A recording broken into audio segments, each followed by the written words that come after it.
Hello friends, I hope आप लोग अच्छे होंगे। आज हम क्लास 12 विलियन मोल अंश के बारे में जानने वाले हैं। ठीक है, मोल अंश को मोल भिन्न भी कहते हैं। ठीक है, अच्छा इसकी हम डेफिनेशन लिखते हैं। पहले इसे हम किससे डिनोट करते हैं? एक्स से लिखते हैं इसको। ठीक है, यदि किसी विलियन में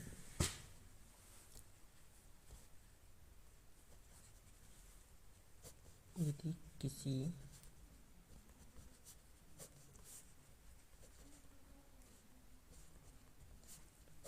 विलियन में यदि किसी विलियन में उपस्थित किसी एक अवयव के मोल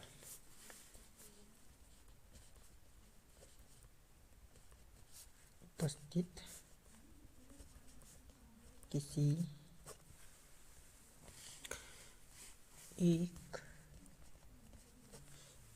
एक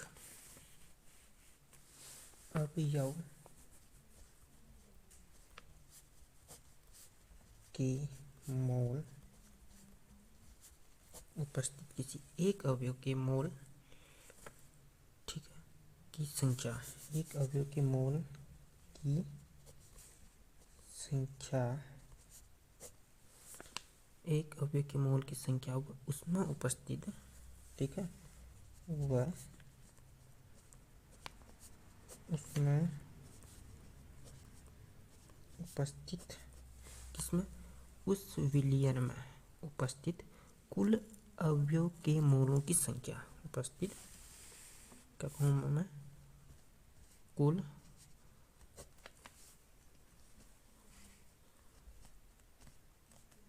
अवयव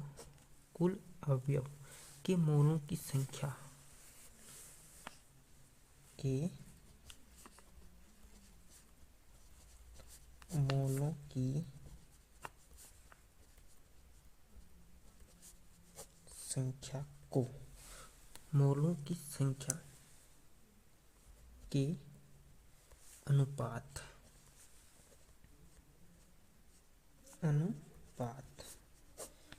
ठीक है, मोलों की संख्या के अनुपात को मोल प्रभाज्य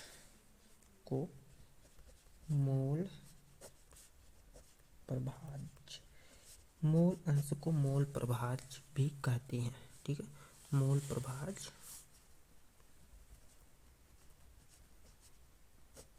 कहते हैं। ठीक है, जैसे कि मैंने एक यहाँ पर विलियन बनाया।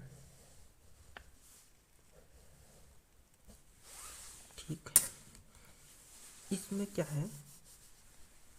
गैस है, यानी कि ए, ठीक, बी, सी, डी, अनेक प्रकार की गैसें हैं इसमें। तो अनंत गैस है, अन्य प्रकार की गैस है इस विलियन में। ठीक है,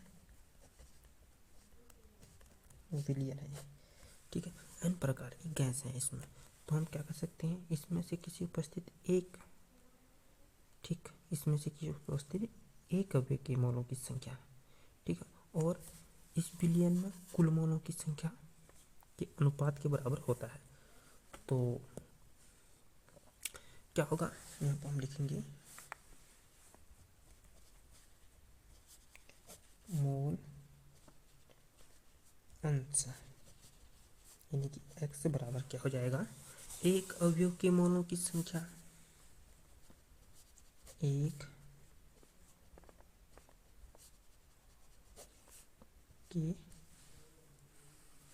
अवयव के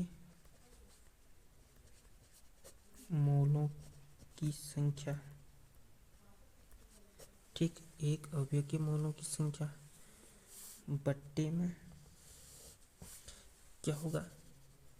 विलियन में उपस्थित कुल अवयव के मोलों की संख्या,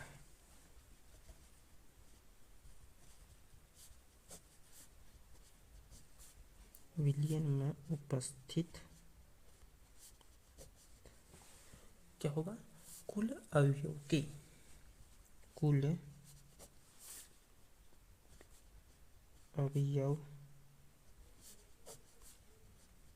मोलों की संख्या, ठीक है, कुल अवयव के मोलों की संख्या। यानी कि x बराबर क्या हो जाएगा, एक अवयव के मूलों की संख्या में हमने n भी ले लिया, ठीक। और इसमें कुल अवयव कितने होंगे, n होगा प्लस nb होगा प्लस nc होगा, डॉट डॉट डॉट चलता रहेगा आगे को, ठीक है, अनंत तक। बड़ी एबीसीडी खत्म हो जाएगी तो छोटी एबीसीडी आ जाएगी इसमें, छोटी प्रकार की, ठीक है, अनंत तक आएंगे, ठीक। और n से दिखाएंगे इसमें, क्योंकि n प्रकार के ही मूलों की संख्या। अब इसका थोड़ा डेरिवेशन भी है, वो भी देख लेते हैं, ठीक। एक्स बी, ठीक, एक्स बी यानी कि ये क्या है, बराबर एक्स बी में क्या लिखता हूँ यहाँ पर, विलायक, विलायक का मूल अंश, ठीक है। विलायक का मूल अंश बराबर क्या हो जाएगा, एन बी अपॉन में N A plus N B, ठीक, डॉट डॉट डॉट डॉट चलता रहेगा। इसी प्रकार से एक्स ए बराबर क्या हो जाएगा, एन ए अपॉन में N A plus N B, यानी कि एक्स ए क्या हो जाएगा, ये हो जाएगा मेरे पास विलेय का मूल अंश, ठीक, क्या होगा, विलेय का मूल अंश, ठीक, ये होगा और अनंत तक चलता रहेगा, ठीक। अच्छा, तो अब क्या हो जाएगा, विलियन का कुल मूल, यानी कि x बराबर क्या हो जाएगा, एक्स ए प्लस एक्स बी, तो आप इसको भी लिख सकते हैं विलियन का कुल मूल अंश, ठीक, विलियन का कुल मूल अंश x बराबर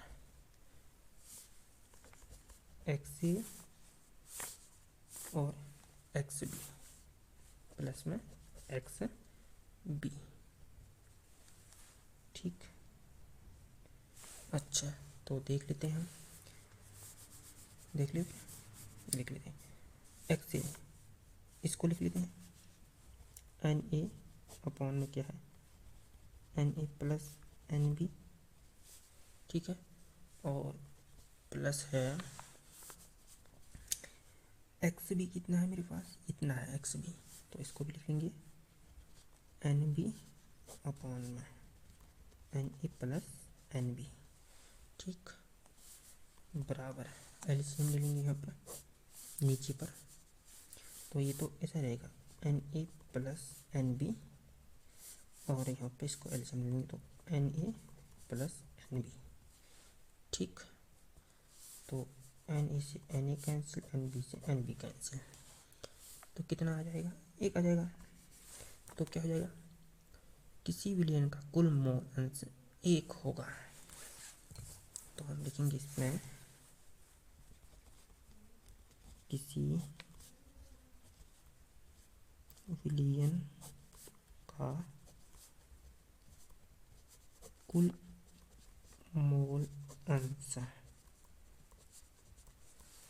कितना होगा, कुल मूल अंश एक होगा, ठीक है। अच्छा, तो हम लिख सकते हैं एक्स ए प्लस एक्स बी, ठीक है, बराबर 1। तो यहाँ से क्या आ सकता है, यहाँ से आ सकता है मेरे पास, यहाँ से क्या आ सकता है, यहाँ से आ सकता है एक्स ए बराबर 1 माइनस एक्स बी, या एक्स बी बराबर 1 माइनस एक्स ए, ठीक है, ये हो सकता है, ठीक।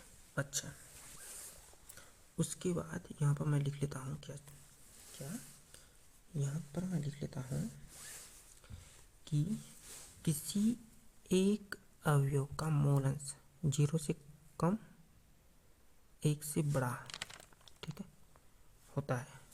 लिखूंगा नोट करके, क्या है, किसी एक अवयव का मोल अंश, किसी एक अवयव का मोल अंश 0 से कम 1 से बड़ा होता है, 1 से बड़ा होता है, यानी कि 0 से छोटा x, ठीक है, मोल अंश, और 1 से बड़ा ये होगा, ठीक, ये हो सकता है इसका, ठीक। और उसके बाद अब अगले वीडियो में हम क्या देखेंगे, ठोसों की दरों में विलेयता को देखने वाले हैं, ठीक है। और मैं एक चीज़ यहाँ पे लिख देता हूँ, जो एन बी क्या है, एन ए क्या है, एक्स क्या है, ए के मोलों की संख्या, ए के मोलों की संख्या क्या होगी, एन ए। इसी प्रकार से बी के मोलों की संख्या एन बी हो जाएगी, ठीक है। और उसके बाद ए के मोल अंश, ए के मोल अंश क्या होंगे, एक्स ए, और बी के मोल अंश एक्स बी, ठीक है, समझ में आ गया। ए के मोलों की संख्या एन ए, बी के मोलों की संख्या एन बी, और ए के मोल अंश एक्स ए और बी के मोल अंश एक्स बी, ठीक है। तो दोस्तों मैं उम्मीद करता हूँ कि आपको ये समझ में आ गया होगा। अगर कहीं पर भी दिक्कत है तो मुझे कमेंट कीजिए, मैं उसका तुरंत रिप्लाई दूंगा। और आगे हम देखेंगे ठोसों की दरों में विलेयता। तब तक के लिए धन्यवाद।